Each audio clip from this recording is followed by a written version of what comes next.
হিন্দু ভাইরা আমাদের বন্ধু, তারা আমাদের সহ নাগরিক।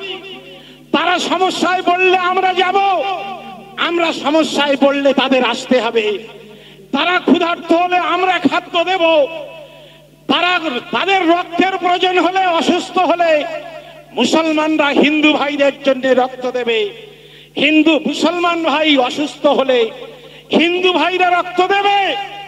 আমরা যখন রক্ত কিনতে যাই জিজ্ঞাসা করি না ব্লাড ব্যাংক কর্তৃপক্ষের কাছে যেই রক্তটা হিন্দুর রক্ত না মুসলমান রক্ত।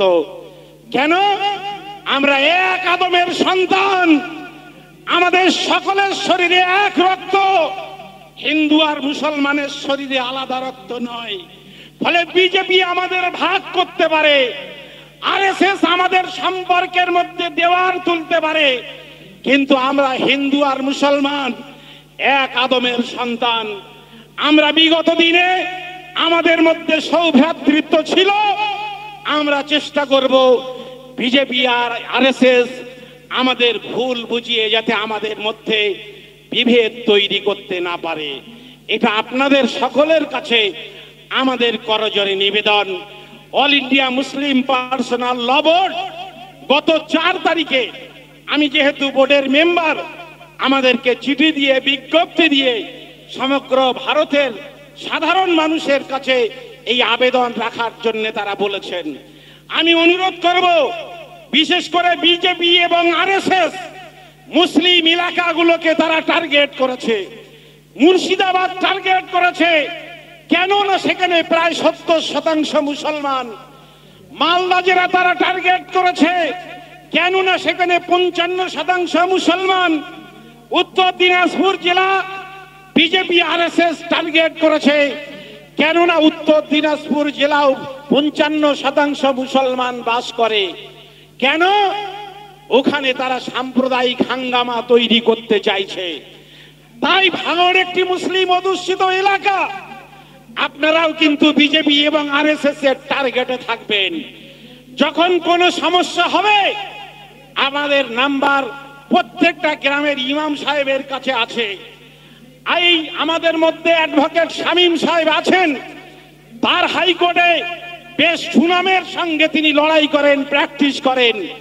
তাদের কাছেও আপনারা ফোন করুন যে এখানে বিজেপি একটা ফাঁদ পেতে গিয়েছে, এই ফাঁদের মোকাবেলা আমরা কিভাবে করব।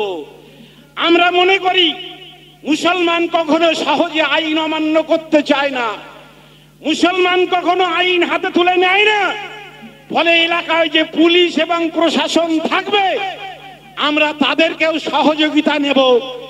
অনেক সময় আমরা দেখেছি পুলিশরা শক্তের ভক্ত, তারা শক্ত হলে, আপনি শক্ত হলে তারা আপনার গোলামি করবে, আর আপনি যদি নরম হন পুলিশ আপনার বিরুদ্ধে ফসফস করে দেখার চেষ্টা করবে।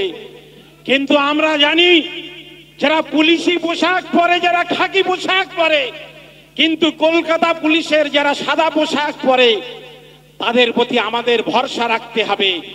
তারা যদি ন্যায় বিচারক হয়, তারা যদি সুপরামর্শ দেয়, তারা যদি প্রকৃত অপরাধীকে খুঁজে বার করে, তাহলে আমরা তাদের সহযোগিতা নিয়ে আমরা আইনি ব্যবস্থা নেব অপরাধীদের বিরুদ্ধে। অনেকেই টুপি পরে মুসলমান নয় মসজিদে ঢুকে যাচ্ছে, পাঞ্জাবি পরে মুসলিম গ্রামে ঢুকে যাচ্ছে, বোরখা পরে মুসলিম এলাকায় প্রবেশ করছে। তারা কিন্তু দাঙ্গা বাঁধানোর জন্য ফাঁদ পেতে নিয়ে তৈরি করে আরএসএস এবং বিজেপির দূত হিসাবে তারা কাজ করার চেষ্টা করছে। কিন্তু জেনে রাখবেন, আমাদেরকে আইনকে কাজে লাগিয়ে ওদের বিরুদ্ধে যত রকম কঠিন আইনি ব্যবস্থা নেওয়া যায় তার ব্যবস্থা করতে হবে। যদি এক্ষেত্রে পুলিশ নিরপেক্ষ ব্যবস্থা না গ্রহণ করে, তাহলে পুলিশের বিরুদ্ধেও আমাদের তখন শান্তিপূর্ণ আন্দোলন করতে হবে। জেনে রাখবেন, পুলিশ মানেই কিন্তু তিনি আইনের ঊর্ধ্বে নয়, পুলিশ মানে তিনি আইনের ঊর্ধ্বে নয়। আর পুলিশের বন্দুকও কিন্তু শেষ কথা বলে না। বাংলাদেশে পুলিশ আর মিলিটারির রাইফেল কিন্তু শেখ হাসিনাকে বাঁচাতে পারেনি। সেটা আমাদের বিষয় নয়, সেটা আমাদের বিষয় নয়। কিন্তু আপনারা জানেন, আমি সাধারণ মানুষ হিসাবে এই দেশের আইন যেমন মানতে বাধ্য, একজন খাকি পোশাকধারী কিংবা সাদা পোশাকধারী পুলিশ তিনিও কিন্তু দেশের আইন একইভাবে মানতে বাধ্য। ফলে আমরা পুলিশ প্রশাসনের সহযোগিতা নেব, তার মানে এই নয় পুলিশ প্রশাসনের সহযোগিতার ভিক্ষা চাইতে যাব না। আমরা অধিকার চাইতে যাব। পুলিশ অধিকার না দিলে, পুলিশ অপরাধীদের বিরুদ্ধে শাস্তিমূলক ব্যবস্থা না নিলে তারপরে কিন্তু সাধারণ মানুষের ব্যবস্থা নেওয়ার দায়িত্ব থাকবে। আর শামীম সাহেবদের মানুষ তখন কিন্তু কলকাতা হাইকোর্টে গিয়ে আপনাদের হয়ে তিনিও সওয়াল করবেন। আমাদেরও ইস্যুটা দিল্লি পর্যন্ত পৌঁছে দেওয়ার দায়িত্ব, সে দায়িত্ব ইনশাল্লাহ আমরা পালন করব। আমি বক্তব্য দীর্ঘ করতে চাই না। লড়াই কি আজকের শেষ হয়ে যাবে এই সমাবেশের মধ্য দিয়ে? যতক্ষণ পর্যন্ত লড়াই হবে ততক্ষণ পর্যন্ত থাকতে হবে। আগামী পরশুদিন অল ইন্ডিয়া মুসলিম পার্সোনাল ল বোর্ডের পক্ষ থেকে প্রতিনিধি আসছেন কলকাতায়, তিনি আমাদের সঙ্গে বসবেন। আমরা ব্রিগেড সমাবেশের তারিখ ইনশাল্লাহ আগামী পরশুদিন অল ইন্ডিয়া মুসলিম পার্সোনাল ল বোর্ডের অনুমতি নিয়ে তাদের সর্বভারতীয় সভাপতি এবং সেক্রেটারি আর অন্যান্য দায়িত্বশীলদের সময় নিয়ে, ফুরফুরা শরীফের পীর সাহেবদের সময় নিয়ে, জমিয়তে উলামায়ে হিন্দ, জামাতে ইসলামী হিন্দ, জমিয়তে আহলে হাদিস এবং অন্যান্য যে সমস্ত সংগঠন আমরা করি, সমস্ত সংগঠনের সঙ্গে আলোচনা করে 2 থেকে 3 দিনের মধ্যে ব্রিগেড সমাবেশ ইনশাআল্লাহ হবে। আমি আপনাদের বলবো, আপনারা এলাকায় এলাকায় সমাবেশ করুন, কিন্তু অল ইন্ডিয়া মুসলিম পার্সোনাল ল বোর্ড এই বিষয়টায় শুরু থেকে তারা লড়াই চালিয়ে যাচ্ছেন। আর আপনারা জানেন, আমার এক ভাই বলছিলেন ইউনিফর্ম সিভিল কোড, ভারতবর্ষের আইনে ইউনিফর্ম সিভিল কোড কার্যকরী করার কোনো জায়গা নেই। ল কমিশনকে বলা হয়েছিল সারা দেশের মানুষের মতামত নিন, যে হিন্দু মুসলমান সব একই নিয়মে তারা ধর্ম পালন করবে কিনা, তারা বিবাহ করবে কিনা, তাদের সম্পত্তি বন্টন হবে কিনা। ল কমিশন অফ ইন্ডিয়া সারা ভারতবর্ষ জুড়ে তারা সমীক্ষা করেছেন, দেখেছেন পশ্চিম বাংলার হিন্দু ভাইরা যে নিয়মে ধর্ম পালন করেন, উড়িষ্যার হিন্দু ভাইরা অন্য নিয়মে ধর্ম পালন করেন, মিজোরামের হিন্দু ভাইদের নিয়ম আলাদা, মুসলমানদের গোটা পৃথিবীতে একই নিয়মে তারা ধর্ম পালন করে। এটাই হচ্ছে বিশ্ব ভ্রাতৃত্ব। কিন্তু আপনারা জেনে রাখবেন যে মুসলমানরা যেমন তারা অন্য কিছু মানতে বাধ্য নয়, তেমন হিন্দু ভাইরাও কিন্তু একটা নিয়মে, গোটা দেশের হিন্দু ভাইরা একটা নিয়মের উপরে চলতে পারেন না।